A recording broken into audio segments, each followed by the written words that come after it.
ఈ మధ్య కాలంలో చాలా మంది భార్యాభర్తల సమస్యలు మాత్రం విపరీతంగా మనం చూస్తున్నాము.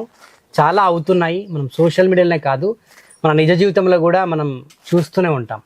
సో అవి మాత్రం తగ్గడం లేదు. ఏ సమస్య అయినా తగ్గుతుంది, కానీ భార్యాభర్తల గొడవలు మాత్రం అస్సలు తగ్గవు. మరి ఈ భార్యాభర్తల గొడవలకి ఫుల్ స్టాప్ ఎట్లా పెట్టాలి కదా? ఇప్పుడు మీకు అద్భుతమైన ఒక ఔషధాన్ని, దానికి గొడవలు కాకుండా ఉండడానికి ఈరోజు గురూజీ మనకు ఒక అద్భుతమైన ఒక రెమెడియా, మరి ఇదేంటో మనకు తెలియదు, కానీ ఒక మంచి విషయాన్ని చెప్పబోతున్నారు. సో మరి ఈ భార్యాభర్తల గొడవలు ఆపడానికి మీరేం చేయబోతున్నారు? ఈ భార్యాభర్త అంటే కేవలం సతీపతికి మాత్రమే ముందు పనిచేస్తుంది. నేను ఇప్పుడు చెప్తా అనేది ఇతరులకు ఎవరికి పనిచేయదు. వీళ్ళిద్దరిలో ఏదైనా గొడవలు పీకులాట్లు ఉంటే ఖచ్చితంగా రెడీ అవుతారు, అన్యోన్యంగా బాగుంటారు. మళ్ళీ ఇది పెట్టేశాను కదా అనేసి వాళ్ళు ఏదో మన కింద వంగారు సోలారు అని వాళ్ళ దగ్గర ఎంతంత ఆడుకోకూడదు. వాళ్ళ ప్రేమతో ఉన్నారంటే మనము అలాగే ఉన్నారు.